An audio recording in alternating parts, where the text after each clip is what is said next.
Dabhoi Karjan railway line ઉપર passenger સેવા ચાલુ કરવામાં ન આવતા મુસાફરોમાં આક્રોશ જોવા મળી રહ્યો છે. ડભોઈ કરજણ રૂટ પર બ્રોડગેજનું કામ પૂર્ણ થઈ ચૂક્યું છે અને રેલવે તંત્ર દ્વારા તેનું ટ્રાયલ રન પણ સફળતાપૂર્વક કરી લેવામાં આવ્યું છે. આમ છતાં નિયમિત ટ્રેન સેવા શરૂ કરવામાં તંત્ર દ્વારા થઈ રહેલો વિલંબ અકળાવનારો છે. આર્થિક બોજ ટ્રેન સેવા ઉપલબ્ધ ન હોવાથી મધ્યમ અને ગરીબ વર્ગના મુસાફરોએ ખાનગી વાહનો કે એસટી બસ પર નિર્ભર રહેવું પડે છે, જે રેલવેની સરખામણીએ ઘણી મોંઘી પડે છે.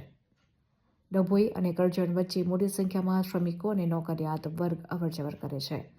ટ્રેનના અભાવે તેઓ સમયસર કામના સ્થળે પહોંચી શકતા નથી, જેની સીધી અસર તેમના વેતન અને રોજગાર પર પડી રહી છે. વિદ્યાર્થીઓને પણ મુશ્કેલી પડી રહી છે. જો આ રૂટ ઉપર ત્વરિત પેસેન્જર ટ્રેન શરૂ કરવામાં આવે તો હજારો મુસાફરોને સસ્તી અને સલામત મુસાફરીનો લાભ મળી શકે તેમ છે.